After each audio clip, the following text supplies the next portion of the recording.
දේශපාලන අධිකාරිය අද වෙනකොට මේ සම්බන්ධව ක්‍රියාමාර්ග ගනිද්දී මේ සම්බන්ධව පරිසං වෙන්න හැම වෙලෙම ඔබ බලා ගන්නවා.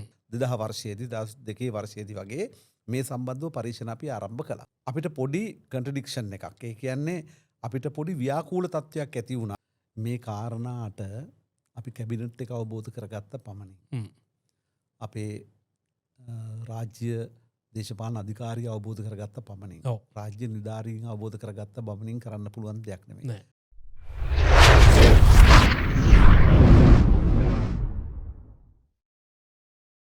අයබෝවන් අපි ලංකාව ගැන විවිධ අර්ථකථනයන් සපයනවා. ලංකාවේ ඉතිහාසය පිළිබඳව අපි විවිධ කෝණවලින් කතා කරනවා. විවිධ දේවල් පිළිබඳව අපි හොයා බලනවා. ඒතර ලංකාව පිළිබඳව අපිට තියෙන්නේ බොහොම ආඩම්බර ඉතිහාසයක්. අපිට කතා කරද්දී කියන්න කාරණා බොහෝමයක් තියෙනවා. අපි කියන්නේ කීමට 2600කට එහාගේ ඉතිහාසයක් අපේ රටේ තියෙනවා. මේ වගේ අපි මේ උදම්මනන කාරණා බොහෝමයක් තියෙනවා. නමුත් අද වර්තමානයේ වෙද්දී මේ 1600 වසරකට පස්සේ ඉන්න මේ වර්තමාන ශ්‍රී ලංකාවේ අපි ජීවත් වෙද්දී අපිට අභියෝග රාශියක් තියෙනවා. වෙටකදී අපිට ස්වභාවික ව්‍යසන විදිහටත් ඒ අභියෝග වලට මුහුණ දෙන්න සිද්ධ වෙනවා. ඉතින් මේ වර්තමාන කාල සීමාව ස්වභාවික ව්‍යසන වලින් අපි දැඩිසේ පීඩා විඳින කාලයක්. ඉතින් ඒ නිසාම අපි හිතුවා අපි අමතක කරපු අපිට මගහැරුණු කාරණාවන් ටිකක් පිළිබඳව අද දවසේ කතා කරන්න. ඔබට දැනෙන්න අපි නිවැරදි කරගත යුතු දේවල්, අපි නැවතත් හැරී බැලිය යුතු කාරණාවන් බොහොමයක් පිළිබඳව අද දවසේ මේ වැඩසටහනත් එක්ක අපි හිතුවා කතා කරන්න. ඉතින් මේ වෙනුවෙන් අපි අද දවසේ මේ කතා බහට එකතු කරගන්නවා බොහොම විශේෂ කෙනෙක්. ඒ තමයි ජෛව ජනන හරිත තාක්ෂණ පර්යේෂණ ආයතනයේ නිර්මාතෘතුමන්, එහෙම නැත්නම් සභාපතිතුමන්, අපේ පාර්ලිමේන්තු මන්ත්‍රී අශෝක රන්වල මහත්මයා. අයබෝවන්. අයබෝවන් ලක්ෂණ මහත්මයා. ඉතින් අශෝක මහත්මයාත් එක්ක තමයි අද දවසේ අපේ කතා බහ. ඉතින් ඔබ එතුමන් පිළිබඳව බොහෝ කාරණා මේ වෙද්දී දන්නවා. ඔබ එතුමන් පිළිබඳව විවිධ නිගමනවලට එළඹිලා ඇති. නමුත් අද මේ කතා කරන කාරණාවන් එක්ක ඔබට එතුමන් කවුද කියන කාරණාව පිළිබඳවත් නිවැරදි අවබෝධයක් එකතු කරගන්න පුළුවන්කම තියෙනවා. විශේෂයෙන්ම අපි පාර්ලිමේන්තු මන්ත්‍රීවරයෙක් විදිහට එතුමන්ව හඳුනාගත්තට ඊට වඩා බොහෝ කාලයක පටන් අපේ රට පිළිබඳව, අපේ රටේ විශේෂයෙන්ම මේ හරිත රටක් නිර්මාණය කරන්න, විශේෂයෙන්ම අපේ රටේ මිනිස්සුන්ගේ ජීවිතයට වටිනාකමක් ලබා දෙන්න ඉතිහාසයේ පිළිබඳව, අපේ භූමිය පිළිබඳව බොහෝ කාලයක ඉඳන් පර්යේෂණ සිදු කරන මහත්මයෙක් විදිහට අපිට එතුමන්ව හඳුන්වා දෙන්න පුළුවන්. ඉතින් අපි මේ අශෝක මහත්මයා අපේ කතාව ආරම්භ කරමු. ඔබතුමන්ලගේ විශේෂයෙන්ම මේ ජෛව ජනන හරිත තාක්ෂණය, බයෝජෙනික් ග්‍රීන් ටෙක්නොලොජි, මේ තාක්ෂණය පිළිබඳව ඔබතුමන්ලගේ මේ පර්යේෂණ ආයතනයේ මුල් වෙලා බොහෝ කාලයක පටන් මේ පර්යේෂණ කටයුතු සිදු කරනවා. ඒතර මේ කටයුතු ආරම්භ කරන්න හිතුවේ ඇයි සහ මේක මොකක්ද මේ බලාපොරොත්තු, මොන වගේ අරමුණක් ඇතුවද ඔබතුමාලා මේ පරීක්ෂණ කරන්න පටන් ගත්තේ? ඉතාමත් වැදගත් ප්‍රශ්නයක් ලක්ෂණ මහත්මයා. අපේ රටේ හැම දෙසින්ම අහන්න ලැබෙනවා, රෝගී වූ විට තමයි අපිට හුඟක් වෙලාවට මේක මතක් වෙන්නේ. අපි කන කෑම, අපි බොන බීම, අපේ ආහාරයේම නැවත වරක් අපිව ලෙඩා දුකා බවට අපිව පරිවර්තනය කරනවායි කියන හැඟීමක් රටේ පුරවැසියන්ටත් වෛද්‍යවරුන්ටත් ඒ සම්බන්ධ අවබෝධයක් තියෙන බුද්ධිමතුන්ටත් ඇති වෙලා තියෙනවා. දැන් පුඩු ගැටලුවක් තියෙනවා. අපි දන්න විදිහට නම් අපේ ආහාරය ගන්න අපි නිරෝගී වෙන්න. සියලු සත්වයන් මේ ආහාරයෙන් යැපෙන්නේ නිරෝගීකම සහ ඒ ජීවි පැවැත්ම වෙනුවෙන්. හැබැයි ඒ ගන්න ආහාරයෙන් අපිට විස වෙනවා නම්, අපිට වසක් වෙනවා නම්, මොනවා හරි අපිට වැරදීමක් වෙලා තියෙනවයි කියලා අපි විශ්වාස කරනවා. මීට අවුරුදු 20කට 22කට වගේ පෙර ළමා රෝහල ගත්තත්, පිළිකා රෝහල ගත්තත්, ඒ වගේම හෘද රෝග සම්බන්ධව තියෙන ආයතන ගත්තත්, ඒ සෑම තැනකදීම ජනතාව ආවට පස්සේ ඔවුන් ගත්ත ආහාරය ගන්න, ඔවුන් භාවිතා කරන දේවල් සම්බන්ධව බොහෝ විට වෛද්‍යවරුන් කතා කරනවා. ගාක් වෙලාවට අපි අධික ලෙස පොහොර භාවිතය, අධික ලෙස විවිධ කෘමිනාශක, වල්නාශක පොළොව මත හෙලන්නෙම වැඩි අස්වැන්නක් අරගෙන, වැඩියෙන් අපි ආහාර අරගෙන, වැඩියෙන් නිරෝගීකම අත්පත් කරගන්න. ඒ සඳහා විශාල බරපැනක් ගොවියෝ දරනවා. රජයක් විදිහට ආර්ථිකයෙන් විශාල බරපැනක් වෙන් කරනවා. හැබැයි මේ සියලු දේවල් වලින් අවසානයේදී වෙලා තියෙන්නේ අපේ මහ පොළොව ලෙඩ වෙලා තියෙනවා, අපි ලෙඩ වෙලා තියෙනවා, අපේ පරිසරය ලෙඩ වෙලා තියෙනවා. මෙන්න මේ සම්බන්ධව සොයා බලද්දී සරල නිගමනකට එන්න පුළුවන් වස විස නොමැතිව ආහාර ගම්මු කියලා. ඇතන වශක මත යොතුමා හොන් තැනකටාවේ දැ වර්තමානය වෙද්දි අපි බෙහෙත් ගන්නවා ආහාර විදිහට ඒගැන්නේ තරමට බෙහෙත් පාවිච්චි කරන්න වෙලා තියෙනවා මිනිස්සුන්ට මේ බෝවන රෝගලට වඩා මේ බෝ නෝනව රෝගවලින් ආරක්ෂාවෙන්න ජීවිතය ගැටගහගන්න බෙහෙත් ආහාර කොට ගන්න වෙලා තියෙනවා. එමනතු දැන් ඇත්තම කතා ඔබතුමන් කියන විදිහට දැන්මේ අපේ ආහාරයම බෙහෙතක් කොට ගන්න පුළුවන් රටක්නේ අපි නේද වගේ වාරෙන් වටපිටාවක් තියෙන රටක්නේ අපි. එහෙමනම් අපිට යම් කිසි විදිහකට ආපස්සට හැරිලා බලනවට වැඩිය තාක්ෂණිකව ඉදිරියට බලමින් ඉතිහාසය තුලින් අපිට ගන්න දේවල් හුඟක් තියෙන නිසාම ඒව අනුව අපේ මේ මහ පොළොව සුවපත් කරලා අපේ ගොවිය සුවපත් වෙලා අනාගතයේ අපේ ජීවිත සුවපත් කරගන්න ඒ වගේම රටට සුවහදන තාක්ෂණික ක්‍රමවේදයක් අපි සතුව තියෙනවා. මෙන්න මේක ඉව වගේ අපේ රටේ ජනතාවට දැනෙනවා. පරම්පරාව first generation second generation fourth generation උනත් ඒ හැම කෙනෙකුටම ඉවෙන් වගේ දකිනවා මේ විවිධ උච්චලතා විවිධ ආහාරපාන විවිධ අලවර්ග විවිධ පලාවර්ග විවිධ එළවලු වර්ග දකිද්දී මොනවා හරි මේවැ ගුණයන් එකතු වෙලා නේද අපේ ශරීරය සුවපත් වෙන්නේ කියලා අපිට හැඟීමක් ඇති වෙනවා. මෙන්න මේ හැඟීම පෙරදැරිව තමයි අපේ පරීක්ෂණ ආරම්භ කරන්නේ. අපි තාක්ෂණිකව කියනවා මේ වසවිස නොමැතිව වගා කරනවයි කියන්නේ රසායනික පොහොර වලින් අයින් වෙන්න කියන එකනේ. එහෙම නැත්නම් අපිට කෘමිනාශක වල්නාශක වලින් අයින් වෙන්න කියන එකනේ. අයින් වෙන්න කියනකොටම අස්වැන්න වැඩි නොවි අපේ රටේ ආහාර සුරක්ෂිතතාවයත් රැකගෙන ඒ වගේම ආහාර සුලභතාවයත් ඇති කරගෙන අපි කොහොමද මේ වැඩේ කරන්නේ? අන්නේ සම්බන්ධව අදාළ තාක්ෂණය තමයි අපිට නිර්මාණය කරන්න බල කළේ 2000 වර්ෂයේදී 2002 වර්ෂයේදී වගේ මේ සම්බන්ධව පරීක්ෂණ අපි ආරම්භ කළා.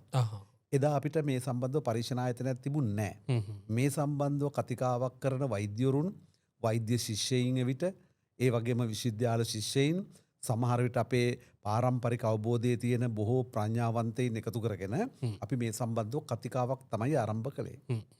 ඒ කතිකාවන් වලදී අපිට යන්න සිද්ධ වුණා යම් ශාස්ත්‍ර පරීක්ෂණයන් සඳහා.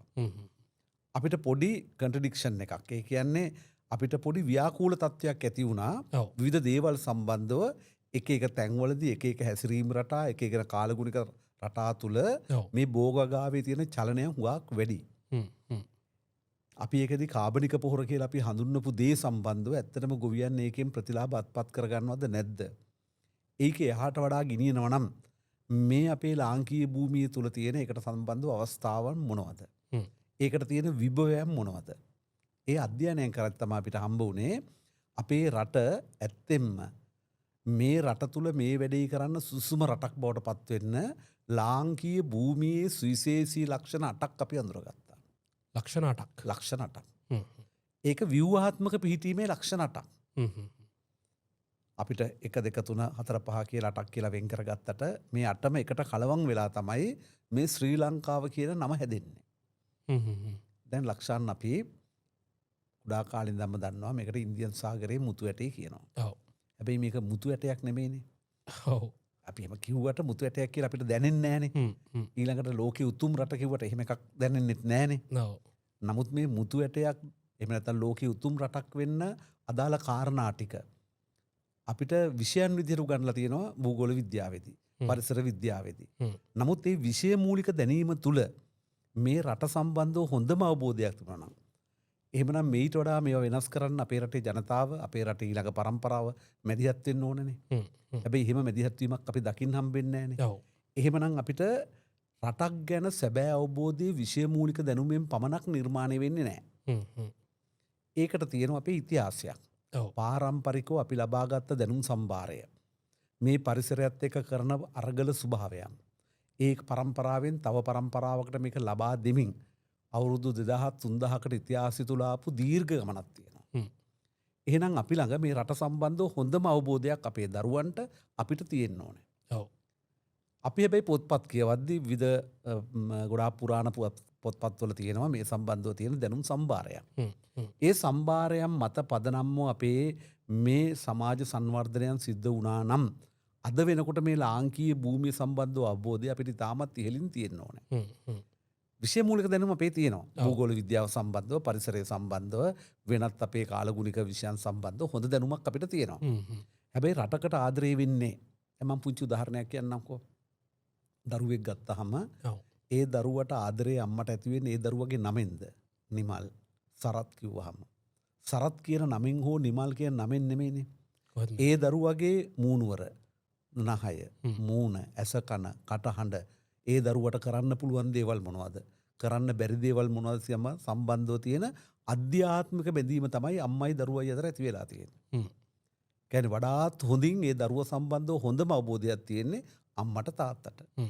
දරුවා අම්මා කෙරෙහි ආදරය ඇති වෙන්නේ අම්මා සම්බන්ධව සෑම දෙයක්ම දන්නවා. තමන්ගේ අම්මට පුළුවන් දේවල්, ඒ වගේම බැරි දේවල්, කටහඬ, අම්මගේ මූණ, ගමන් විලාසය මෙන්න මෙවැනි. ඒ කියන්නේ යම් භෞතික දෙයක් සම්බන්ධව අධ්‍යාත්මික බැඳීමක් ඇති වෙන්නේ. අන්නේ දැනුම් සම්භාරයත් එක්ක. ඒ වගේම අපේ මාතෘ භූමිය සම්බන්ධව කාට හරි ආදරයක් එක්කමක් ඇති වෙන්නේ කවුරු හරි කිව්ව පමණින්. සටන් පාඨයක් හැදුව පමණින් නෙමෙයි.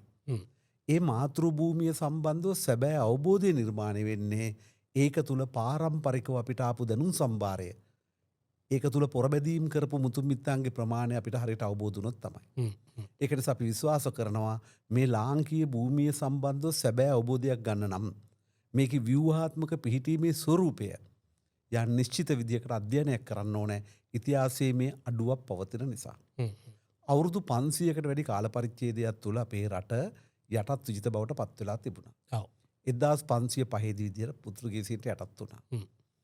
ඒ අවධියේදී අපේ මුතුන් මිත්තන්ට මෙවැනි පාරම්පරික දැනුමක් ඊළඟ පරම්පරාවට අරන් යන්න නෙමෙයි වගකීම් පැවරුනේ.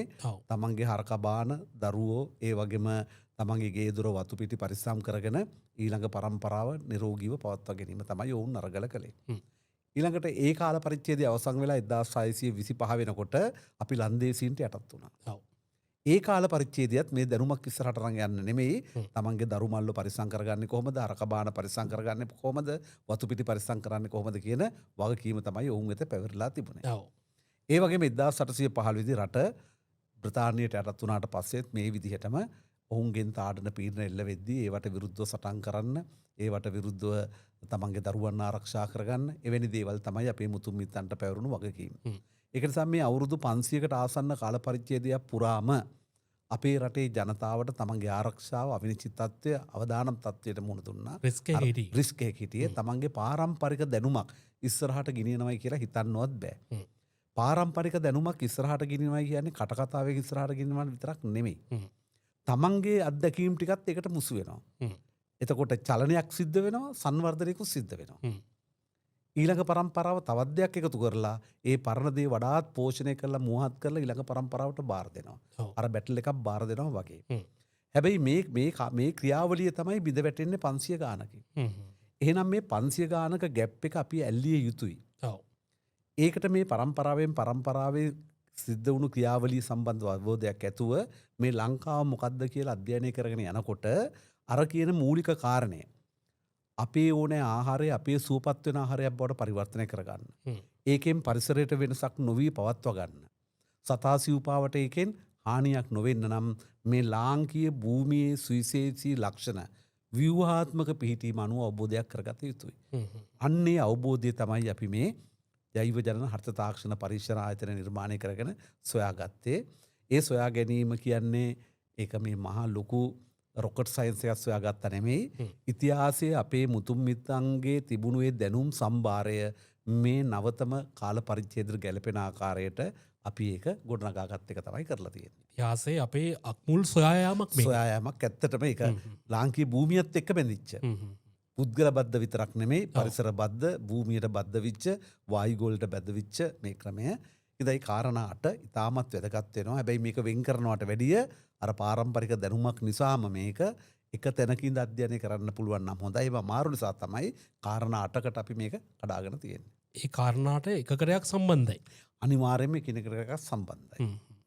අපි ඒක මම හිතන්නේ එකින් එක දැනගන්න එක වැදගත් වෙයි.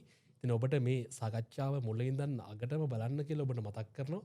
මේක රටේ පුරවැසියෙක් විදිහට, ශ්‍රී ලාංකිකයෙක් විදිහට ඔබ දැනුවත් විය යුතුම කාරණාවක්. මෙතනින් ඉස්සරහට අපේ ගමන තීරණය වන්න නැත්නම් ඔබේ ජීවිතේ, අපේ රටේ අනාගතේ යන ගමනට මේ කාරණා ඉතාමත්ම වැදගත් වෙයි. අපි මේ දේවල් හොයන්න ඕනේ. අපි මේ පිළිබඳව ඔබට මට මේ පිළිබඳව පෞද්ගලිකව පරීක්ෂණයක් කරන්න බෑ. නමුත් ඒ පිළිබඳව මේ පර්යේෂණ ආයතනයක් විදිහට මේක විද්‍යාත්මක අන්දමින් කරපු පර්යේෂණයක් නිසා ඒ තුළින් අපේ ජීවිතයට බොහෝ වටිනාකම් එකතු කරගන්න පුළුවන්. එතෙන් අපි මේ අශෝක මහත්මයා කතා කරමු මේ කාරණා එකින් එකට. අපි ඒ ලාංකීය භූමියේ සුවිශේෂිතා ව්‍යුහාත්මක පිහිටීම අනුව අංක 1 විදිහට අපි සැලකුවොත් අපේ මධ්‍ය කඳුකරය. අද හුඟක් අය මේ කාල සීමාව තුළ අපි කතා කරනවා. මේ ස්වභාවික විපත්තියක් විදිහට ගම් වතුර ඒ වගේම සුලිකුණාටු තත්වයන් තුළ අපි වඩාත්ම කතා කරන්නේ ගංගවල් අසබඩ ඉන්න අයට වැඩිය මධ්‍ය කඳුකරයේ සහ මධ්‍ය කඳුකරයේ ජීවත් වෙන පුරවැසියන් සම්බන්ධව අවධානයට ලක් වෙලා තියෙනවා. ඒක නිසා මේ ලාංකීය භූමියේ ව්‍යුහාත්මක පිහිටීමේ සුවිශේෂී අංක 1 ලක්ෂණයේ විදිහට අපි හඳුන්වනවා මේ මධ්‍ය කඳුකරය. ඒ තරමටම වැදගත්. අපි කොහේ ජීවත් වුණත් පහත් බිම් වල වෙන්න පුළුවන් වෙනත් තැන්වල වෙන්න පුළුවන්. හැබැයි අපේ හිස මතින් එසට උඩින් මහා දැවැන්ත කඳුකරයක් තියෙනවා කියලා අපේ 100ට නැගෙන්න ඕනේ. ඒ දැනුම අපේ පාරම්පරික දැනුම අපේ මුතුන් මිත්තන්ට හොඳට තිබුණා මේක. ඒ කඳුකරයේ සම්බන්ධ අවබෝධය මේ මධ්‍ය කඳුකරයේ සම්බන්ධ අවබෝධය ඉතාමත් වැදගත්. මේ මධ්‍ය කඳුකරයට ආකාර 3කට වැස්ස ඇති වෙනවා. ත්‍රිකුණාමලයේ යාපනයේ පැත්තේ මැදින් ඇති වෙන සුළං ධාරාව. අපේ මධ්‍ය කඳුකර එක පැත්තකට වැදිලා මාස 4ක් වහින්න පටන් ගන්නවා. ත්‍රිකුණාමලයේ සහ යාපනයේ අතරින් ඇතුල් වෙන සුළං ධාරාව නිසාම ඒකට අපි කියනවා ඊසාන දිග මෝසම් වැසි කියලා. වසරේ මාස 4ක් මේ වර්ෂාපතනය ලැබෙනවා ඒ ඊසාන දිග දිසාවට කඳුකරේ. ඒ වගේම ගාල්ල කොළඹ අතර ප්‍රදේශයෙන් ඇතුල් වෙන සුළං ධාරාව මධ්‍ය කඳුකරේ අනිත් පැත්තට වැදිලා ඉවරලා තව මාස 4ක් වහින්න පටන් ගන්නවා. දිසාව අනුව මේකට කියනවා නිර්ත දිග මෝසම් වැසි කියලා. ඒ වගේම තව මාස 4ක් ඉතුරු වෙලා තියෙනවා. මේ මාස 4 මේ මෝසම් වැසි දෙකට පෙර සහ පසුව මාස දෙක පිළිවෙලක් නැතුව සුලි කුණාටු විදිහට ඒ වගේම අවපාත විදිහට වහින්න පටන් ගන්නවා. ඒකට අපි කියනවා අන්තර් මෝසම් වැසි කියලා. එහෙමනම් අවුරුද්දේ මාස 12ම මෝසම් වැසි දෙකකිනුත් අන්තර් මෝසම් වැසි වලිනුත් මාස 12ම ආවරණය වෙලා තියෙනවා. දැවැන්ත වර්ෂාපතනයක් මේ මධ්‍ය කඳුකරයට නිරතුරුවම ඇදහැරෙනවා. ඒක මගහැරලා කාටවත් යන්න බෑ. ප්‍රමාණය වෙනස් වෙන්න පුළුවන්. සමහර කාල පරිච්ඡේදව මේවා අඩු මට්ටමක් වෙන්න පුළුවන්. නමුත් මේ මෝසම් වැසි වලට ලාංකීය භූමිය මුහුණ දිය යුතුමයි. පැහැදිලිව. ඒක මග අරින්න බෑ. ඒක ඇත්තටම ස්වභාවික ව්‍යාසනයක් විදිහට හඳුනාගත්තොත් ඒක බරපතල වර්ධ ගැනීමක්. මේ නිවර්තන කලාපීය රටක් විදිහට අපිට ලැබෙන මේ වර්ෂාපතනය තමයි මේ ලාංකීය භූමියේ සුවිශේෂී ලක්ෂණය. ව්‍යුහාත්මක පිහිටීමක් හැදිලා තියෙන එකට මධ්‍ය කඳුකරය. මේ මධ්‍ය කඳුකරයට වැටෙන වැස්ස පොළොව මතු පිටින් පල්ලෙහාට ගලාගෙන එනවා. ඒ පොළොව මතු පිටින් රට වටාම මේක ගලාගෙන යන්න ගංගා 140ක් නිර්මිත වෙලා තියෙනවා. මේ දෙවෙනි කාරණය. මේ ගංගා 140න් උඩ ඉඳන් පල්ලෙහාට මේක රට පුරාම බෙදා හරිනවා. අතු ගංගා 43කුත් තියෙනවා. ප්‍රධාන ගංගා 103යි අතු ගංගා 40යි. එතකොට 143යි සියලුම ගංගා. ඒතර මේ වැටෙන ජල ප්‍රමාණය රට පුරාම බෙදා හරිනවා කිසිම පොම්පයක් නැතුව. ගුරුත්වාකර්ෂණය අනුව පල්ලෙහාට යනවා. දැන් මේ වතුර වලට ගුරුත්වාකර්ෂණ ජලය කියලා හඳුන්වන්න පුළුවන්. පොළොව මතු පිටින් ගලාගෙන යන විදිය. මේ පොළොවට වැටෙන වර්ෂාවෙන් 60%කට ආසන්න ප්‍රමාණයක් තමයි මතු පිටින් මේ විදියට ගලාගෙන යන්නේ. මේ මතු පිටින් ගලාගෙන යන ජලය ගංගා විදියට ගිහිල්ලා මූද කරා ඇදගෙන යනවා. ඒ වගේම තව 40%ක ප්‍රමාණයක් ගස්වල කොළවලට වැටිමින් බිඳු විදියට කැඩිලා ඇටමයිස් වෙලා මීදුම විදියට ක්‍රමානුකූලව පොළොවට පතිත වෙනවා. එක සැරේ වෙහි බිඳුවක් පොළොවට වැටෙන්නේ නැහැ. පත්‍රයෙන් පත්‍රයට වැටිමින් ඒව පුංචි ජල අංශු බවට පත් වෙමින් පොළොව මතු පිට වැටලා පොළොවේ තියෙන පරඩැල් මුල් ඒ වගේම වෙනත් දේවල් වලට උරා ගනිමින් පස් අංශු වලට උරා ගන්නවා. මේ පස් අංශු වලට උරා ගන්න ජලය ඒ පස් අංශුවෙන් තව පස් අංශුවකට මාරු කරනවා. පොළොව අභ්‍යන්තරයෙන් පස් අංශුවෙන් අංශුවට මාරු වෙමින් මේ ජලය පල්ලෙහාට ගමන් කරනවා අපිට පේන්නේ නැහැ ඒක. ඒ ගමන් කරන පොළොව අභ්‍යන්තරයේ ජල තටාකයක් නිර්මාණය කරගන්න. ඒ ජල තටාකය අපිට දකින්න හම්බ වෙන්නේ පොළොවේ ලිඳක් කැපුවොත් ලිඳේ ජලය දැක්කහම තමයි. උල්පත් විදිහට අපි දකිනවා. උල්පත් විදිහට අපිට දකින්න හම්බ වෙනවා. ඒතර මතු පිටින් ගුරුත්වාකර්ෂණ ජලය වගේම ගලාගෙන යනකොට පොළොව අභ්‍යන්තරයේ වෙනම 5 අංශුවෙන් අංශුවට පොළොව අභ්‍යන්තරයෙන් ජලය ගලාගෙන යනවා. එහෙනම් මේ මහ පොළොව මතු පිටත් පොළොව අභ්‍යන්තරයේ ජලයෙන් පෝෂණය වෙලා තියෙනවා නිරතුරුවම. ලාංකීය භූමියේ සුවිශේෂී ලක්ෂණයක්. ඒතර මේ අභ්‍යන්තරයෙන් 5 අංශුවෙන් අංශුවට පොළොව අභ්‍යන්තරයේ ජල තටාකයක් නිර්මාණය කරමින් මේක මුහුද දක්වා පොළොව අභ්‍යන්තරයෙන් ගලාගෙන ඇවිදිලා මුහුදට ආසන්න භූමිවලදී සමහරට මේක මීටර් 500ක් වෙන්න පුළුවන්, සමහරට කිලෝමීටර් 3-4ක් වෙන්න පුළුවන්. මේ ජලය ක්‍රමානුකූලව උරා ගන්න ස්පොන්ජ් එකක් නිර්මාණය වෙලා තියෙනවා. වසර 10 ගාණක් පරණ කඳන් පතිත වෙලා ඒ වගේම පරඬැල් රොඩු කුණු මේ ඔක්කොම හදති ස්පොන්ජ් එකක්. මේ ස්පොන්ජ් එකට ක්‍රමානුකූලව මේ වතුර උරා ගැනීම සිද්ධ වෙනවා. මේ උරාගත්ත වතුර ක්‍රමානුකූලව ටිකෙන් ටික බිඳුවෙන් බිඳුවට මුහුදට කාන්දු කරනවා. එහෙනම් වැටෙන වැස්ස 100%ක්ම පොළොව මතු පිටින් ගලාගෙන යන්නේ නැතුව පොළොව අභ්‍යන්තරයෙන් 5 අංශුවෙන් අංශුවට ගලාගෙන පොළොව අභ්‍යන්තරයේ ජල තටාකයක් නිර්මාණය කරලා ස්පොන්ජ් එකකට උරාගෙන ස්පොන්ජ් එකකින් ක්‍රමානුකූලව මුහුදට කාන්දු වෙනවා. රැලක් එනකොට මේ ස්පොන්ජ් එක හිර කරගන්නවා වතුර ටික පොළොව ඇතුලේ යම් වතුර මට්ටමක් පීඩනයක් සහිතව පවතිනවා. රැළ ආපස්සට යනකොට නිදහස් වෙනවා. ඔබ ගිහින් බලන්න වෙරළට ගිහිල්ලා රැලක් එනකොට වතුර ටිකට මොකද වෙන්නේ? රැළ යනකොට අර තියෙන වතුර ටිකත් අරගෙන යන හැටි. මහා අපූර්ව විස්මිත නිර්මාණයක් මේක. පැහැදිලිව. පොළොව මතු පිටින් පොළොව අභ්‍යන්තරයෙන් ජලයෙන් පෝෂණය වෙච්ච අපිට තියෙන ව්‍යුහාත්මක පිහිටීමේ සුවිශේෂී ලක්ෂණයක්. ඒතර නිකන් ඔබ හිතන්න මේ විදිහට මතු පිටිනුයි පොළොව අභ්‍යන්තරේනුයි නිරතුරුවම ජලය කාන්දු වෙන්න පටන් ගත්තොත් මුහුද දක්වා ක්‍රමානුකූලව මේ මධ්‍ය කඳුකරේ පාත් වෙන්න ඉඩ තියෙනවා. උඩිනුත් යනවා යටිනුත් වතුර යනවා. එහෙනම් මධ්‍ය කඳුකරේ තියෙන සුරක්ෂිතභාවයට යම් තර්ජනයක් මේ නිරතුරුවම ජලය කාන්දු වීම. මේකට තියෙනවා මේ මහා පස්කන්ධ ධාරණය කරගෙන හිර කරගෙන ඉන්න අපේ ලාංකීය භූමිය වටේ මහා දැවැන්ත කූඤ්ඤ පෙළක් තියෙනවා. ඒ කූඤ්ඤ පෙළට අපි කියනවා කොරල් පරය කියලා. අපේ මුහුදේ ඉඳන් යම්කිසි දුරකින් මේ කොරල් පරය පිහිටලා තියෙනවා. ඒක නිකං කොරල් පරයක්වත් නිකං කූඤ්ඤ පෙළක්වත් නෙමෙයි. වැවෙමින් පවතින මැරෙමින් පවතින සජීවී කූඤ්ඤ පෙළක්. ඒ කාලයකට මුහුද දිශාවට වර්ධනය වෙනවා. තව කාලයකට ගොඩබිම දිශට වර්ධනය වෙනවා. සජීවී කොරල් පරයක්. මේ කොරල් පරය නිසා මේ පස්කන්ධ හිර කරගෙන තියන් ඉන්නවා. මේක ඇතුළට සමහර විට වැලි අවශ්‍ය නම් වැලි මේක ඇතුලේ ගබඩා කරගන්නවා. වැලි අනවශ්‍ය වැලි ටික මේකෙන් එළියට දානවා. ඒකින්ද අපේ ලාංකීය භූමියේ ව්‍යුහාත්මක පිහිටීමේ සුවිශේෂී ලක්ෂණයක් තමයි මේ කොරල් පරය. ඒ තරමට අපිට මේක වටිනවා. ඔබ දැකලා තියෙනවද අනුරාධපුරයේ පැත්තේ පූජනීය ස්ථාන නරඹන්න ගියාම හුඟා තැන් හදලා තියෙන්නේ පොළොවෙන් උස් ස්ථානවල. වෙහෙර විහාර වෙන්න පුළුවන්, මාලිගා වෙන්න පුළුවන්, වෙනත් පැරණි ගොඩනැගිලි වෙන්න පුළුවන්. හැම දෙයක්ම පොළොට වඩා සැහැණ උසකින් හදලා තියෙනවා. ඒකට හේතුවක් තමයි වැව් බැති රාජ්‍යයක මේ වැවක් කඩාගෙන ආවොත් එහෙම විශාල ජල ප්‍රමාණයක් නිසා ඒ ස්ථානය යටවීමෙන් වළක්වන්න හුඟක් කුස්ස පිහිටලා තියෙනවා. අනිත් තැන්වල හිතලා තියෙන්නේ කඳු වල. නමුත් අනුරාධපුරයේ පැතිවල කඳු අඩු හින්දා මේවා යම් උසකින් තමයි නිර්මාණය කරලා තියෙන්නේ. මේ පස් උස්සලා හදලා තියෙන තැන්වල පස් උස්සලා තියෙන්නේ වටේට කළුගල් බැමි වලින්.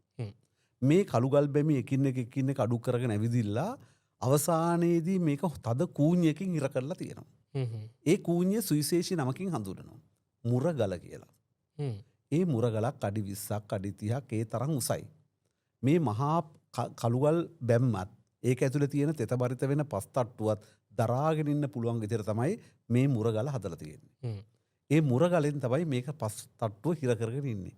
ඒ විදිහට තමයි අපේ ලාංකීය භූමියේ මේ මධ්‍ය කඳුකරයත් ඒ වගේ මේ මහා ජල සම්පතත් රැකගෙන ඉන්න පුළුවන් ශක්තිමත් කූඤ්ඤ පෙළක් තමයි අපේ කොරල් පරය. ඉතින් මේ කොරල් පරයේ තියෙන වටිනාකම කොතරම්ද කියනවා නම් ඔබ දන්නවද? ඔය සුනාමි කාල පරිච්ඡේදයේදී සුනාමි අවසන් වුණාට පස්සේ අපේ රටට ජර්මන් ජාතික පුද්ගලයෙක් එනවා. ඇවිල්ලා ඌ දකිනවා මේ සුනාමියෙන් අපේ කොරල් පරයට මොනතරම් හානියක් වෙලා තියෙනවද කියලා.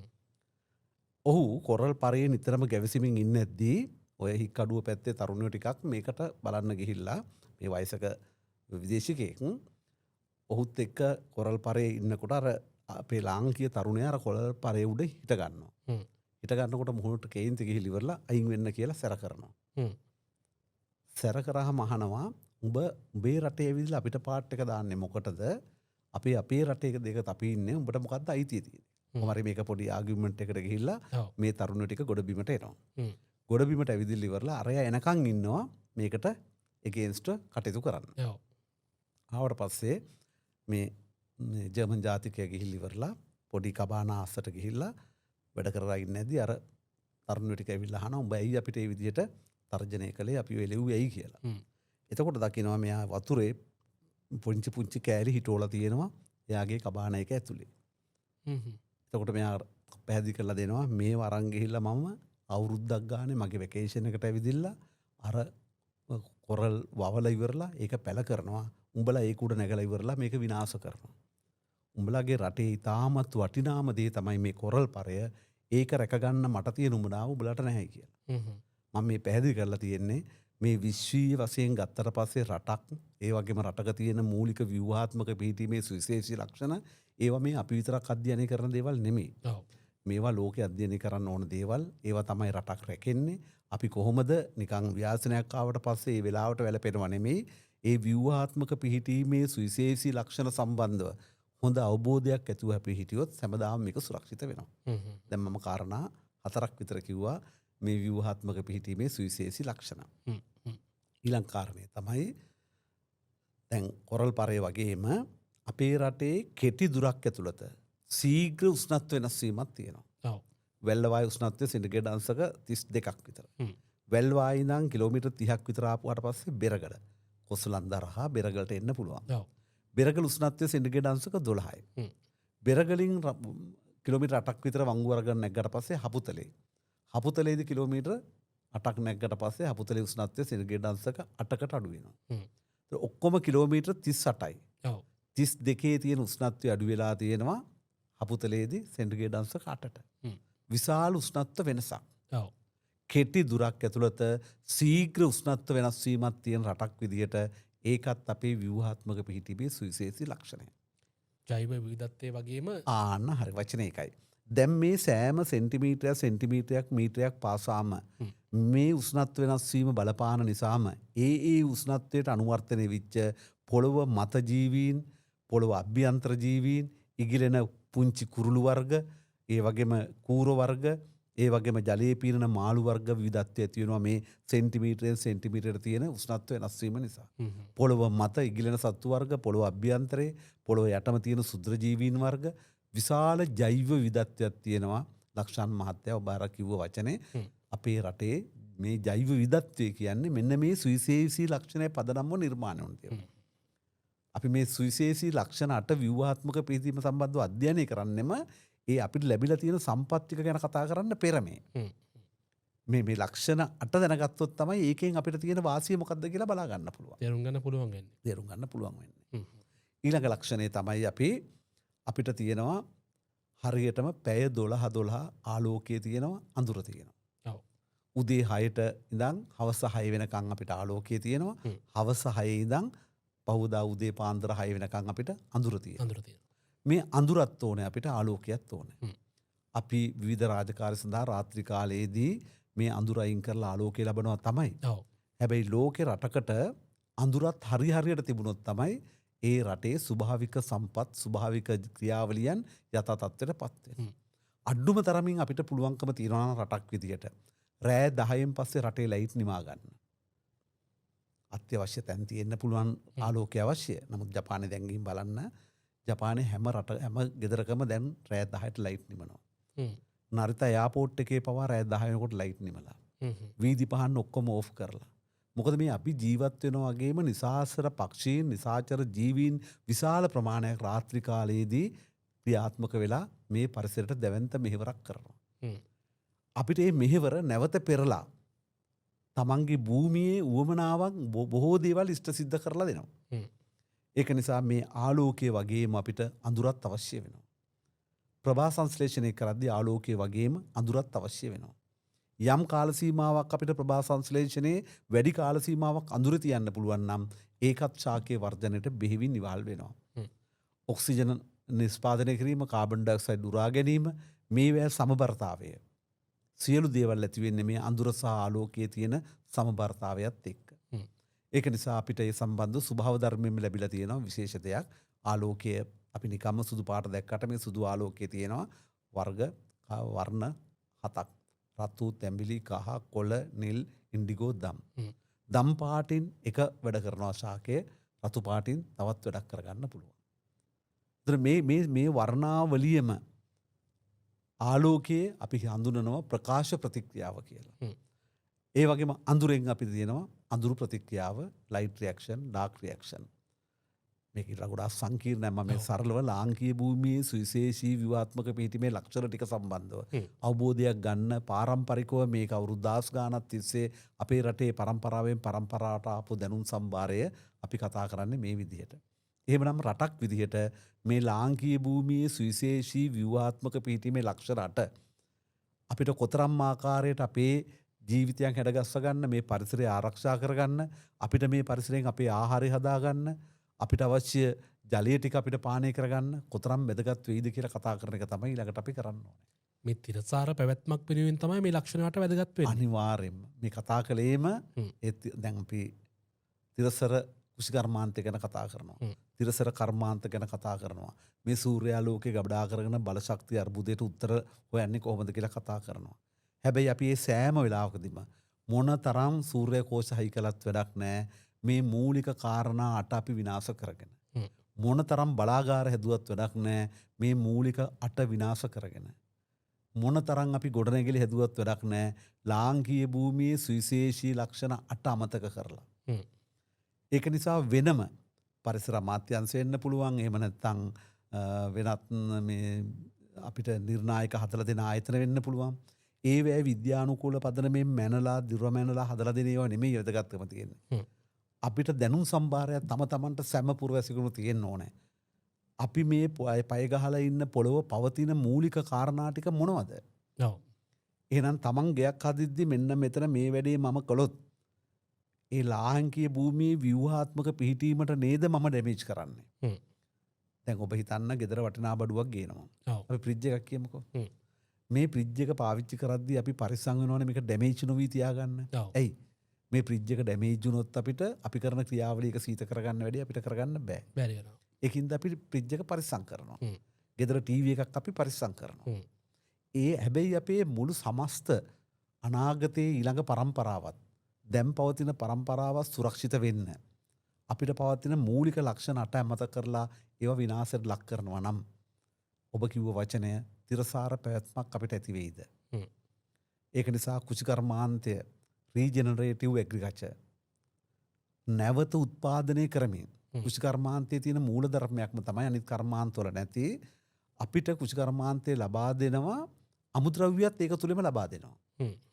දැන් අපි සම්කර්මාන්තය කරනවා නම් අපි සම් ගන්නවා, සපත්තු හදනවා, ආයිමත් සම් ගන්නවා, සපත්තු හදනවා, ක්‍රමානුකූලව සම් ඉවර වෙනවා. හැබැයි කුෂිකර්මාන්තයේදී අපිට ඒ අපේ නිෂ්පාදනය තුළම බීජත් හදා දෙනවා. ඒතර මේක 360 චක්‍රයක්. මෙන්න මේ චක්‍රය තමයි අපි හඳුන්වන්නේ ජෛව ජනන හරිත තාක්ෂණය කියලා. ඒ සම්බන්ධව පරීක්ෂණ කරන්න අපි ආරාධනය කරනවා ජෛව ජනන හරිත තාක්ෂණ පරීක්ෂණ ආයතනයේ විදිහට. මේකේ පරිසර විශේෂඥයන් විතරක් නෙමෙයි ඕනේ. මේ රටේ පාරම්පරික දැනුණු තියෙන සියලුම පුරවැසියන් එකතු වෙලා අපේ මාතෘ භූමියේ තියෙන මේ ව්‍යුහාත්මක පිහිටීමේ සුවිශේෂී ලක්ෂණ 8 ආරක්ෂා කරගෙන අපි කොහොමද මේ වැඩේ කරන්නේ? ඔව් අපි ආයෙත් වතාවක් මේ අශෝක මහත්මයා මේ ලක්ෂණ 8 එකින් එක 8 ටක් ගාලා මතක් කරගෙන යමු. ඔව්. පළවෙනි ලක්ෂණය මධ්‍ය කඳුකරය. මධ්‍ය කඳුකරය. දැන් මම අර කිව්වේ අම්මා කෙනෙකුට දරුවෙක් දකින්න ඉස්සෙල්ලාම පේන්නේ මූණේ නහයනේ. නහයේ දිග පළල ඔක්කොම මතක් වෙනවා වගේ තමයි අපි ලාංකීය භූමිය කියද්දිම අපිට මධ්‍ය කඳුකරය මතක් වෙනවා. අපි ඉන්න තැන අනුව නෙමෙයි. එතකොට මේ පළවෙනි එක තමයි මධ්‍ය කඳුකරය. මේ මධ්‍ය කඳුකරයට වර්ෂාපතනය. දෙවෙනි එක තමයි මේ මධ්‍ය කඳුකරයට වැටෙන වර්ෂාපතනය. ඒක සම්බන්ධව හොඳ අවබෝධයක් අපිට තිබිය යුතුයි. මේක සම්බන්ධව දීර්ඝ ලෙස කතා කරන්න පුළුවන්.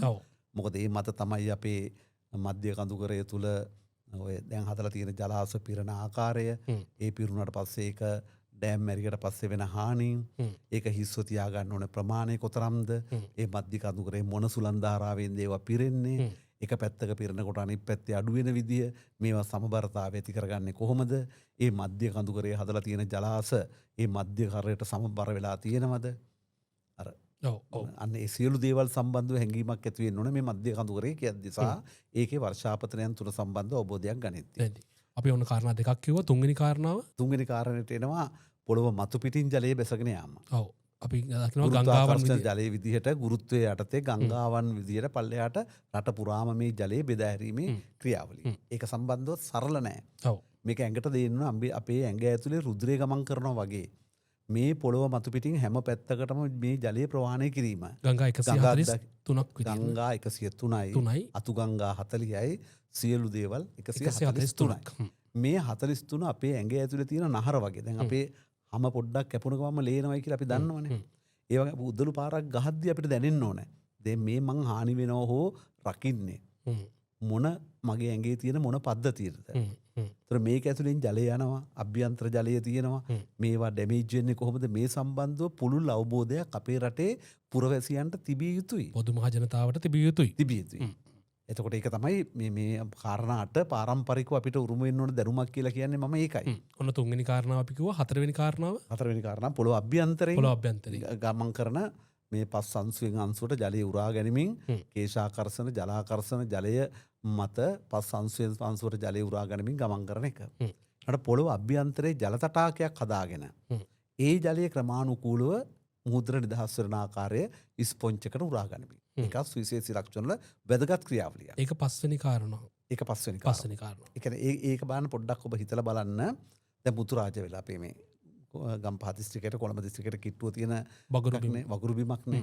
ඒ එවැනි වගුරු බිමක් ජල රැඳවුම් ප්‍රදේශයක් විදිහට ඒකේ තියෙන ස්පොන්ජ් එක ඒක කවුරු හරි කෙනෙක් පස් ගෙනල්ලා දානකොට Tamanට දැනෙන්න ඕනේ මේ අපේ ස්පොන්ජ් එක නේද මේ ඩැමේජ් වෙන්නේ කියලා.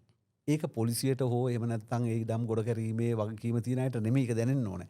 දාන එක්කෙනාට දැනෙන්න ඕනේ මම මේ දානකොට මේ මම විනාශ වෙන්නේ මගේම මේ ස්පොන්ජ් එකක් නේද විනාශ වෙන්නේ. ඒක තමයි මේක සුවිශේෂී ලක්ෂණයක් කියන්නේ. ඔව්. ඒක අපිට ඩැමේජ් කරන්න අයිතියක් නැහැ. කොහෙත්ම නැහැ. ඊළඟට අපේ ළඟ තියෙන තැන් වල තියෙන වෝටර් රිටෙන්ෂන් ඒරියා ජල රැඳවුම් ප්‍රදේශ ටික. දැඩි සංවේදී ප්‍රදේශ විදියට Tamanට තේරෙන්න ඕනේ. අධි සංවේදී කලාප විදියට. අධි සංවේදී දැඩි සංවේදී කලාප විදියට Tamanට තේරෙන්න ඕනේ. ඒකයි මම මේ කියන කාරණාටේ තියෙන වැදගත්කම. නිකම්ම මේ කාරණාටක් නම් ඉස්කෝලේ උගන්වලා ඉවරලා පාඩම් කරවන්න පුළුවන්. විභාගෙට උත්තරේ දුන්නා මේක කිව්වනම් හරි මේක කිව්වනම් වැරදි. ඒ දැනුමයි මේ මම කියන දැනුමයි අතර හසට පොළ වගේ වෙනසක් තියෙනවා. කාටවත් ප්‍රයෝජන හරහා තමන්ගේ පෙන්වන්න හෝ එහෙම නැත්නම් ඒ සම්බන්ධව වෙනත් රස්සාවක් හොයාගන්න නෙමෙයි. අපේ පැවැත්ම තහවුරු කර ගැනීම සඳහායි මේ කියන්නේ. ඊළඟ කාරණය තමයි හයවෙනි කාරණාව. හයවෙනි කාරණේ මේ උඩිනුයි යටිනුයි ජලයේ කාන්දු වීම නිසා මේ මහා දැවැන්ත පස්කන්ධ මේ ලිහිල් වීමට තියෙන ඉඩ ප්‍රස්ථා ආරක්ෂා කරගන්න අපේ පොළොව වටේ තියෙන මුර වැට ඒකට අපි කියනවා කොරල් පරය කියලා. ඒකේ වැවිමින් පවතින මැරමින් පවතින සජීවී කොරල් පරයක්. අතන අනුරාධපුරයේ මං උදාහරණයක් විතර ගත්තේ ඒක සජීවී එකක් නෙමෙයි. ඒක කළුගල් වලින් හදපු අජීවී මුරගලක්. ඒක අද වෙනකොට පරණ විජිත පුරේ කාලේ තිබුණු මේ කළුගල අද පොඩ්ඩක් නැමිලා තියෙනවා අරකේ බරට. මොකද මේක වැවෙන්නේ නැහැනේ. හැබැයි අපේ කොරල් පරය මොනතරම් බරක් ආවත් මේක දරාගෙන වැවෙනවා මිසක් විනාශ වෙන්නේ නැහැ. ඊළඟ කාරණය තමයි කෙටි දුරක් ඇතුළත ශීඝ්‍ර උෂ්ණත්ව වෙනස් වීම. ඒ කියන්නේ ජෛව විවිධත්වය. ඔන්න හත්වෙනි කාරණාව. හත්වෙනි කාරණේ. අටවෙනි කාරණේ තමයි අපේ ආලෝකය සමබරව පැවතීම. පැය 12ක් කවුව පැය 12ක් ආලෝකය පැය 12ක් අඳුර පවතින සුවිශේෂී පිහිටීම. මෙන්න මේ කාරණා අට හැම වෙලේම අපේ කටපාඩමේ නෙමෙයි තියෙන්න ඕනේ. මේක අන්තර් සම්බන්ධයෙන් අපි ගමනක් ගියත් ට්‍රිප් එකක් ගියත් අපි මොනවා හරි රස්සාවක් කළත් ව්‍යාපාරයක් කළත් අපි කරන සෑම ක්‍රියාවලියක්ම මේ දේවල් වලට සම්බන්ධයි. මේ දේවල් අමතක කරලා අපිට වැඩ කරන්න බෑ. අපිට හුස්ම ගන්න බෑ. ඒක නිසා අපේ රටේ ජීවත් වෙන ඕනෑම පුරවැසියෙකුට මේ සම්බන්ධව පුළුල් දැනුමක්, ඒ සම්බන්ධව පුළුල් අවබෝධයක්, ඒ සම්බන්ධව පුළුල් එකට කියන්නේ මේ මොනවද කම්පනයක් තියෙන්න ඕන හැම වෙලෙම. මේක තමයි අපි ලාංකීය භූමියේ ව්‍යුහාත්මක පිහිටීමේ සුවිශේෂිතා අට ගැන සඳහන් කරන්නේ. ඔව්.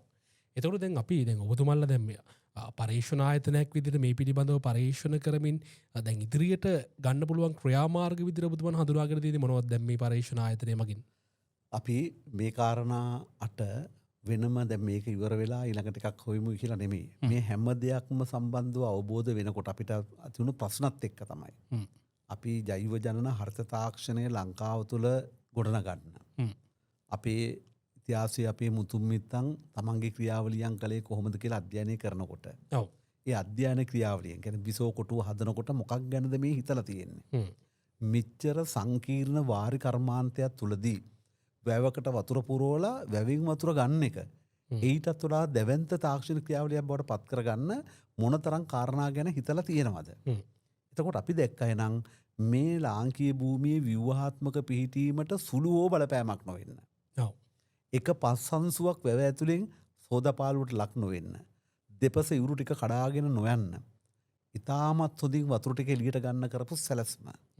අන්න එහෙම තැන් අධ්‍යයනය කරද්දී අපිට ඉතාමත් උහිලින් දකින්න ලැබුණු දෙයක් තමයි මේ සුවිශේෂී ලක්ෂණ ආරක්ෂා කරගෙන ගනිමින් තමයි අපේ විශේෂඥ දැනුමක් තියෙනවා නම් මුදාහරින්න ඕනයි කියලා.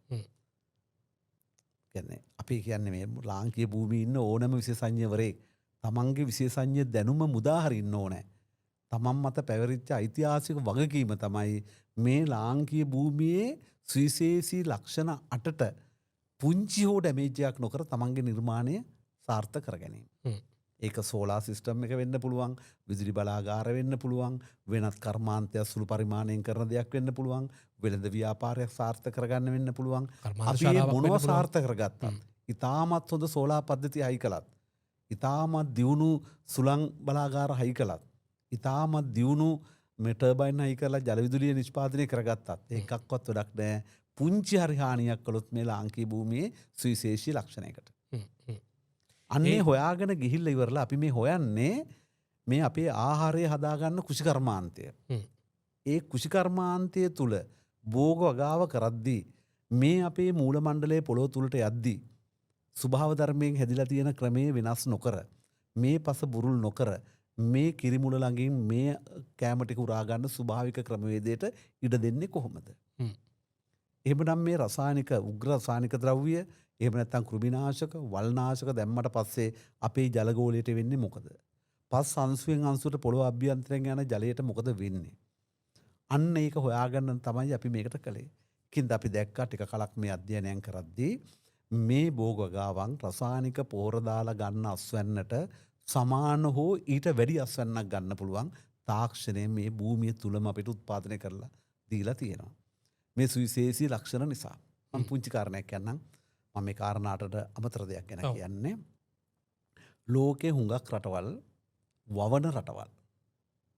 අපේ රට අපි මොනවත් නොකර හිටියත් වැවෙන රටක්. අපි මාස 3ක් විතර අපේ ගෙවත්තර නොගිහින් ඉන්නකොගේ වහලා දාලා එළියුණා. මාස 3කට පස්සේ අපිට ගෙවත්තට ඇතුල් වෙන්න බෑ කැලේ හැදිලා. අපි ඒකට වචනයක් කියනවා වල් බිහි වෙනවයි කියලා. වල් බිහි වෙන එක තමයි මේ තියෙන කාරණාටේ සුවිශේෂී ලක්ෂණය. අපි මොනවත් නොකර හිටියත් අපි අත්හැරලා දාපු භූමියක් මාස 3ක් යනකොට කැලේකින් වහගන්නවා. බැද්දගම කතාවේ ලස්සනට මේක කියලා තියෙනවා. ඩෙනාඩ් උල්ෆ් කියන ලේඛකයා කියලා තියෙනවා අවසාන ඉවර කරනවා. සිරිඳුත්තර ඒ කතාව ඉවරලා ඒ ජීයේ ගිහිලා තියෙනවා බලන්න ඒ ගෙපල. මාස කීපයකට පස්සේ ගිහිල්ලා බලනකොට රූස්ස කැලෑව විසින් බැද්දේගම වල් බිහි වී ඇත. ඒ කොහෙද? ඊටමත් දුෂ්කර හම්බන්තොට පවා අපි මොනවත් නොකර අතෑරලා දැම්මොත් වල් බිහි වෙනවා. ඒක නිසා දැම් පවා අපිට ඉඩ තියෙනවා අපේ ගංගා ටික නැවත ප්‍රකෘති තත්ත්වයට ගන්න. අපේ රුධිර වාහිනී පද්ධතිය දැන් අපේ ඇඟ ඇතුලේ රුධිර නාල පද්ධතිය બ્લોක් වුණොත් අපි කලබල වෙලා ගිහිල්ලා මේක ටෙස්ට් කරලා බලලා අර මේ එකක් දාලා එකට ප්‍රතිකාර ගන්නවා. හැබැයි අපේ මේ ඇඟ මේ අපේ පොළොව මත ගමන් කරන මේ ජල ප්‍රවාහන පද්ධතිය ගංගා ටික ආරක්ෂා කරගන්න අපි මැදිහත් වෙන්න ඕනේ. මේකේ තියෙන විශේෂකමක් තමයි අපිට හෙට මේ වැඩේ පටන් ගත්තත් නැවත අපිට ප්‍රකෘති තත්ත්වයට පත් කරගන්න පුළුවන්. යම් කාලයක් අලුත් වැස්ස වෙනකොට මේ වතුර ටික ඔක්කොම මුහුදට ගියාම අලුත් නැවුම් වතුරෙන් අපේ ගංගා ටික පෝෂණය කරගන්න පුළුවන්. පොළොව අභ්‍යන්තර එක වැස්සකට පස්සේ ඒ වතුර ටික ඔක්කොම මුහුද කලා ගියාට පස්සේ අලුත් වතුර ටික අපිට නියම ලවණ ටික තියෙන නියම දෙකට කියන්නේ නැවුම් ජලය බවට පරිවර්තනය කරගන්න පුළුවන්. දොර මේ සුවිශේෂී ලක්ෂණ ටික ආරක්ෂා කරගන්න තවත් අපිට කල් වැඩි නැහැ. හැබැයි තවදුරටත් මේක විනාශය කරා ලක් වෙනවා නම් අපිට බරපතල ප්‍රශ්නයක්. මේ මත පදනම්ව කෘෂිකර්මාන්තයේද වෙනත් කර්මාන්තද ඕනම දෙයකට ඉඩ ප්‍රස්තාව ඉවරලා තියෙනවා. අපි තාක්ෂණිකව සම්බන්ධව ඉදිරියේදී කතා කරමු. මේ කෘෂිකර්මාන්තය සම්බන්ධව මේක පාවිච්චි කරන්නේ කොහොමද කියලා. ඔව් ඇත්තටම දැන් අපි මේ කාරණා එකින් එකට හැම කර්මාන්තයක් ඇතුළෙම හිතන්න ඕනේ දේවල් තියෙනවා. අනිවාර්යයෙන්ම. සහ දැන් රටේ දැන් ආපදා කළමනාකරණය කියන විෂය ගත්තත් ඒ ශේෂ්ත්‍රවලදීත් මේ පිළිබඳව අවබෝධයක් නියමාකාරයෙන් තියෙනවා. අනිවාර්යයෙන් මේ කාරණා 8 අපිට කියන්න සතුටෙන් මේ කියන්නේ. ඔව්. අපි මේ අද මේ ඇති වෙන తত্ত্বය මේ කාරණා 8ක් පදනම් කරගෙන මීට අවුරුදු 20කට කලින් කිසි කෙනෙක් කතා කරන්නේ නැති කාලයකදී මේ අද වෙන ව්‍යසනයන් සම්බන්ධව එදා කතා කළේ විෂය මූලික දැනුම විතරයි. බොහෝ ප්‍රඥාවන්තයින් ඊට පෙර මේක කලින් දැකලා ඒ සම්බන්ධව අනුතුරු හංගවලා තියෙනවා. හැබැයි මේක අධ්‍යයනයක් කරලා තිබුණේ අපේ පැරණන්ගෙන් පස්සේ යම් කාල සීමාවක් තුළදී මේ කාරණා 8ක් අරගෙන මේක ආරක්ෂා කරගන්න ඕනේ කියලා පදනමින් ඒ විනුවෙන්ම පරීක්ෂණ ආයතනයක් නිර්මාණය කිරීම සම්බන්ධව අදත් අපි සතුටටපත් වෙනවා. ඒක අපේ ආයතනයක් විදිහට නෙමෙයි සලකන්නේ මේ ශ්‍රී ලංකා භූමියට අවශ්‍ය ආයතනයක් ඒක.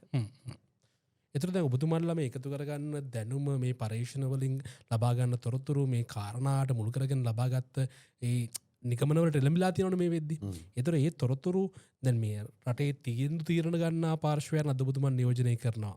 ඒතර ඔබතුමන්ට දැන් අද වෙද්දී යම් කිසි විදියකින් මේවා ලබා දෙන්න පුළුවන් කමක් ලැබිලා තියෙනවද දාලා රජයට එහෙම නැත්නම් ඒ තොරතුරු තීරණ ගන්නා පාර්ශවයන්ට? ඒක හරි සංකීර්ණ දෙයක්. මේ කාරණාට අපි කැබිනට් එක අවබෝධ කරගත්ත පමණින් අපේ රාජ්‍ය දේශපාලන අධිකාරිය අවබෝධ කරගත්ත පමණින් රාජ්‍ය නිලධාරීන් අවබෝධ කරගත්ත බවනින් කරන්න පුළුවන් දෙයක් නෙමෙයි. මම කිව්වේ මහා දැවැන්ත පාරම්පරික දැනුමක් කියලා මේ. පැහැදිලිව. අවුරුදු 500ක් අක්‍රිය වෙලා තිබුණා. ඒ හිගයට වෙන්න ඕන තැනට අපි ගෙනල්ලා තියෙනවා. අවුරුදු 500ක අඩුව බොහෝම අඩුවෙන් හරි අපි පුරවලා තියෙනවා. එහෙමනම් දැන් මේක මේ බැටල් එක ජනතා වර්ගයට යන්න ඕනේ. යන්න ඕනේ. ඒත් මේ අනුව අපිට දේශපාලන අධිකාරිය අද වෙනකොට මේ සම්බන්ධව ක්‍රියාමාර්ග ගනිද්දී මේ සම්බන්ධව පරිසං වෙන්න හැම වෙලෙම වග බලා ගන්නවා. ඒකට අවශ්‍ය න්‍යායාත්මක පැති ගොඩක් අධ්‍යයනය කරමින් ඒ සම්බන්ධව සෑම විටම මධ්‍ය කඳුකරේ කියන්නේ මොකද්ද? අපේ ජෛව විවිධත්වය කියන්නේ මොකද්ද? සිංහරාජ අඩවිය කියන්නේ මොනවද? මුතුරාජවල කියන්නේ මොකද්ද? අපේ වන ජීවීන් කියන්නේ මොනවද? සුත්‍ර ජීවීන් කියන්නේ මොනවද? ඒ ක්ෂේත්‍රවල තියෙන අමාත්‍යාංශවලදී මේ සම්බන්ධව දැඩි සැලකිල්ල යොමු කරනවා. ඒක ප්‍රමාණවත් නැහැ කියලා කියන්නේ. රටේ සෑම පුරවැසියෙක්ම මේකෙන් සන්නද්ධ වෙන්න ඕනේ. සහ ඒ හැමෝටම වගකීමක් තියෙනවා. හැම කෙනෙකුටම වගකීමක් තියෙනවා. පුංචි දරුවට පවා මේ සම්බන්ධව වගකීමක් තියෙනවා. අර සිංගප්පූරුවේදී පොඩි ළමයා පවා ටොපිකලයක් බිමට දාන්නේ නැහනේ. හැබැයි මේ දැනුම හින්දා නෙමෙයි. ඔවුන් ශික්ෂණය සහ ඔවුන්ගේ තියෙන විනයේ තියෙන ප්‍රබලකම විසින්. අපිට ඒක ප්‍රමාණවත් වෙන්නේ නැහැ. ඒ ශික්ෂණය සහ විනය පමණක් ප්‍රමාණවත් වෙන්නේ නැහැ. ඊට වඩා මේකට ගැළපෙන ආකාරයට අපි හැඩගැහෙන්න ඕනේ. මොකද සිංගප්පූරුවට මහා දැවැන්ත මධ්‍ය කඳුකරයක් නැහැ. සිංගප්පූරුවට මහා දැවැන්ත කොරල් පරයක් නැහැ. කෙටි දුරක් ඇතුළත ශීඝ්‍ර උෂ්ණත්ව වෙනස් වීමක් නැහැ. අපිට මේ මහා දැවැන්ත සම්පත් ප්‍රමාණය තුල අපේ රට ඉස්සරහට ගෙනියන්න ඕනේ මූලෝපායම් මොනවද කියලා නිර්මාණය කරගන්න. අපිට මේක ආරක්ෂා කරගන්න හැම කෙනෙක්ම එක විදියට හිතන්න ඕනේ මේ කාරණා 8 විතරක් ආරක්ෂා කරගත්තොත් පුළුවන් අය මේකෙන් වැඩ ගන්න හදාගන්නේ. පැහැදිලිද මම මේ කියන කාරණා? ඉතින් මේ සියලු කාරණා එක්ක සමස්ත රටවැසියන් විදියට ඔබේ අවධානය යොමු කළ යුතු වෙනවා මේ අපි සඳහන් කරපු කාරණාවන් පිළිබඳව. ඒ වගේම දැන් අපි ඔබතුමා මතක් කරා ගොවින් විදිහට හිතන්න ඕනි කාරණාවක් තියෙනවා. ඒ වගේම තමයි කර්මාන්ත ශාලාවක් පවත්වාගෙන යන කෙනෙක් විදිහට ඔබට වගකීමක් තියෙනවා. මේ ආදී වශයෙන් සමස්ත ව්‍යාපාරිකයෙක් විදිහට ව්‍යාපාරිකයන් විදිහට නව සොයා ගැනීම කරන අයට සියලු දෙනා මේ ගැන හිතන්න ඕනේ. අපි දැන් හොඳ නිෂ්පාදනයක් කළාට වැඩක් නැහැ. අපිට මහා දැවැන්ත සම්පතක් තියෙනවා මේකට ඩැමේජ් එකක් කරලා. මං කියන දේ පැහැදිලි නේද? අපිට ඒක සොයා ගන්නකොටම මතක් වෙන්න ඕනේ මේ කාරණාටට මොකද වෙන්නේ මේක ක්‍රියාත්මක වුණොත්. අන්න ඒ මූලෝපායන් අපි ප්‍රයෝජනට අරගෙන මේ වෙනකොට නිෂ්පාදනයන් ගණනාවක් බිහි කරලා තියෙනවා. කෘෂිකර්මාන්තයට අදාළව දුර්ගන්ධය නැති කරන්න, ඒ වගේම සත්ව පාලනය සම්බන්ධව පරිසරය ආරක්ෂා කර ගැනීම වෙනුවෙන් දැවැන්ත නිෂ්පාදනයන් ප්‍රමාණය බිහි කරගෙන තියෙනවා මේ මූලික කාරණා 8 ආරක්ෂා වෙන ආකාරයෙන්. එතකොට මේ මූලික කාරණා 8ේදී ජෛව විවිධත්වයට බලපෑමක් වෙන්න බෑ, මධ්‍ය කඳුකරයට බලපෑමක් වෙන්න බෑ, අපේ අරීය ජල වහන පද්ධතියට බලපෑමක් වෙන්න බෑ, අපේ පොළොව අභ්‍යන්තර ජල තටාකයට බලපෑමක් වෙන්න බෑ, අපේ පොළොව වටේ තියෙන කොරල් පරයට බලපෑමක් වෙන්න බෑ, අපේ උෂ්ණත්ව වෙනසට බලපෑමක් කරන්න බෑ. අපේ මේ සියලු දේවල් ඒකමිතිකව තමයි ආරක්ෂා වෙන ආකාරයට තමයි සෑම නිෂ්පාදනයක්ම අපි බිහි කරලා තියෙන්නේ. ඒකට අපි නමක් දෙන්න පුළුවන් ඕක මේ කාබනික කියලා. ඊට වඩා එහාට ගිය තාක්ෂණික වැඩක් මේ. ඒකින්ද මේක හඳුන්වනවා අපි ජෛව විද්‍යාත්මක කෘෂිකර්මාන්තය. ජෛව විද්‍යාත්මක කෘෂිකර්මාන්තය. ජෛව විද්‍යාත්මක කෘෂිකර්මාන්තයෙන් අපි අර කියපු විදිහට අපි ඒ නිෂ්පාදනය කරන ආහාර වලින් මිනිස්සුන්ට ඒ නිෂ්පාදනය කරන ආහාර බෙහෙත් කොට ගන්න පුළුවන් ආයත බෙහෙත් කොට ගන්න පුළුවන්. පොළොව සුවපත් කර ගොවියා සුවපත් කරන. ගොවියා සුවපත් වී රටට සුව හදන. ලාංකීය භූමියේ විශ්වීය ආදර්ශය. ඒක තමයි ඔබතුමාලා තමයි මේ කාරණා 8 පදනම් කරලා කරන ඕන වැඩකින් අපිට දෙන ඵලය මේකයි. මේ ඵලය ලෝකේ හැම රටකටම දෙන්න බෑ. මේක කාට හරි අව탁සිරු කරන්න පුළුවන් මේ ඊට වඩා කොච්චර ඈතට ලෝකෙ ගිහිල්ලා තියෙනවද කියලා. උන් ගිහිල්ලා තියෙනවා අපි පිළිගන්නවා. හැබැයි අපේ රටේ මේ සුවිශේෂී ලක්ෂණ 8 අපිට උරුම කරලා දීලා තියෙනවා නම් මේ සියල්ල ආරක්ෂා කරගෙන තමයි අපි ලෝකෙට ඉස්සරහට යන්න ඕනේ. පැහැදිලිව. මේක විනාශ කරගෙන යන්න බෑ අපිට. ඉතින් කැමැති උනත් අකමැති උනත් අපේ රටේ සෑම පුරවැසියෙක්ම මේ සියල්ල ආරක්ෂා කරගන්න අපිට බල කරලා තියෙනවා. ඓතිහාසිකව, පාරම්පරිකව, විද්‍යානුකූලව. සහ අපි බැඳලා ඉන්නවා. බැඳලා ඉන්නවා. එහෙම නැත්නම් තමයි ඔක්කොම අපිට මේ පරිසරයට, මිනිස්සුන්ගේ ජීවිතවලට මේ සියල් කාරණාවන් වල විනාශයට මුල් වෙන්නේ. අනිවාර්යෙන්ම. අතට අපිට කම්පා වෙවි ඉන්න ඕනේ නැහැ ව්‍යාසනයක් එනකොට මොකද්ද මේ වෙන්නේ කියලා අපිට ඒවට හුරු වෙලා තියෙනවා. අපි ගයක් හදද්දි ගංගායිනි ගයක් හදනවද, ඒක පහත් බිමක ගයක් හදනවද, වෝටර් රිටෙන්ෂන් ඒරියා වලදී ගේ හදන්න අපිට අයිති තියෙන ඕන තැනක හදා ගන්න. හැබැයි එතෙන්ට ගැලපෙන ආකාරයට ඒ පද්ධතියට හානියක් නොවි අපි කොහොමද මේ නිවාසය ඉදි කරගන්නේ? මේක තමයි අද දවසේ විද්වතුන්ගේ කාර්යභාරය. මහා දැවැන්ත නිවාස සංස්කෘතියක් ඇති වෙලා තියෙනවා. නිවාස සම්බන්ධව මහා දැවැන්ත ඉංජිනේරු ශිල්පියන් සිවිල් ඉංජිනේරු විද්‍යාව බිහි වෙලා තියෙනවා. ඒ විද්‍යාව අපි කොහොමද ගංගායිනට ගලපගන්නේ? මේ කාරණාට ඔළුවේ තියාගෙන තමයි මේ නිර්මාණය කරන්න ඕනේ. ඉංජිනේරු තාක්ෂණය කොච්චර බලවත් වුණත්, කොච්චර තාක්ෂණික අතින් ඉස්සරහට ගියත්, අප්ඩේට් වුණත් මේ කාරණාට අමතක කරොත් රඳාපවතිමක් නැති වෙනවා. ඒ කියන්නේ අපි හදාගත්ත සියල්ලම අවසානයේදී දැවැන්ත උදුරක් බවට අපිටම පෙරලා එනවා. අපි මේ කාරණාට අවබෝධ කරගන්න නැතුව ආහාරයක් හැදුවොත් අපිට විස වෙනවා තමයි. මේ කාරණාට සලකන්නේ නැතුව අපි නිවාසයක් හැදුවොත් ඒකෙන් අපි විනාශයකටපත් වෙනවා තමයි. අපි කර්මාන්තශාලාවක් හැදුවොත් මේ කාරණාට සලකන්නේ නැතුව ඒ කර්මාන්තශාලාවත් විනාශ වෙනවා, ඒකේ නිෂ්පාදනයත් විනාශ වෙනවා. පෙරලා ඒ අර මූලික කාරණාටත් අපිට අහිමි වෙනවා. හොඳයි. ඉතින් අපි අවසාන පණිවිඩයකට එමු අපේ අශෝක රන්බල මහත්මයා. අපි ජනතාවට කියන්නේ මේ මූලික කාරණාට ලාංකීය භූමියේ සුවිශේෂී ලක්ෂණ 8 ඔබ ඉතාමත් හොඳින් සෑම ක්‍රියාවලියකදීම අත්හදා බලන්න. ඒ අත්හදා බැලීමට තව බොහෝ දේවල් එකතු කළ යුතුයි. අපේ පැරැන්නන් මේක මෙතෙන්ට ගෙනල්ලා තියෙනවා. යම් කාල සීමාවක් තුළ ඒ අඩුව අපි පුරවලා ඒක අදට ගැලපෙන ආකාරයට නිර්මාණය කරලා තියෙනවා. හැබැයි මේක හෙටට ගියද්දී අලුත් පරම්පරාව මේකට උගාත් දේවල් එකතු කරන්න ඕනේ. ඒ සෑම තමන් කරන ඕනෑම නව නිර්මාණයක්, නව අත්හදා බැලීමක්, අලුත් ශිල්පයක් එකතු කරනවා නම් මේ කාරණා 8 පදනම කියලා හිතාගෙන ඒ පදනම මත පවතිලා ඉවරලා ඒ නිර්මාණය ඉදිරිපත් කරන්න. ඒ වගේම අද දවසේ පවතින දේවල් වලට මේක හරියට හැඩ ගැහිලා තියෙනවද නැද්ද කියලා සුවිශේෂී විපරමින් ඉන්න. මේ ක්‍රියාවලියෙන් තුළ තමයි අලුත් නිෂ්පාදන ගොඩාක් ලංකාවෙන් ලෝකෙට දෙන්න පුළුවන්. අපි මේකට කියනවා ලාංකීය භූමියේ විශ්වීය ආදර්ශය මෙය. ඒ සම්බන්ධව සියලු දෙනාගේම අවධානය යොමු කරන්න කියලා තමයි පිළිගන්නේ. හොඳයි. ඉතින් අපි බොහොම ස්තුතිවන්ත වෙනවා දවසේදී අපිත් එක්ක මේ කතාබහ වෙනුවෙන්, මේ සාකච්ඡාව වෙනුවෙන් එකතු වුණේ. ඔබ දන්නා හඳුනන කෙනෙක් එතුමන් පිළිබඳව කතා කරද්දී ජෛව ජනන හරිත තාක්ෂණ පරීක්ෂණ ආයතනයේ නිර්මාතෘතුමන්, සභාපතිතුමන්, පාර්ලිමේන්තු මන්ත්‍රී අශෝක රන්බල මහත්මයා. ඉතින් මේ කාල සීමාවේ අතිශයින්ම කාර්යබහුලයි මේ රටේ තියෙන තත්ත්වය. මේ කාරණා නිසා ඉතින් කොහොමුණත් කොයිතරම් කාර්යබහුල වෙලාවක වුණත් අපි මේ පිළිබඳව හිතන්න ඕනේ. එහෙම නැත්නම් අපි එකතැනමයි ඉන්නේ සහ අපි අපහසුතාවයට අපි මේ ව්‍යසනවලින් පීඩාවට පත්වෙන්නේද මේ කාරණා නිසා වෙන්ම වග හඳුනාගෙන තමයි එතුමන් අද දවසේ මේ සාකච්ඡාව තුළින් මේ පණිවිඩය සමාජගත කරන්න උත්සාහ කරේ. ඒ වෙනුවෙන් අපි ඔබතුමන්ට ස්තුතිවන්ත වෙනවා. එමනම් අපි ආයෙත් දවසක මෙතනින් එහාට දිගුවක් කතා කරමු. බොහොම ස්තුතියි ඔබතුමන්ට අපිත් එක්ක එකතු වුණාට. බොහොමත් ස්තුතියි.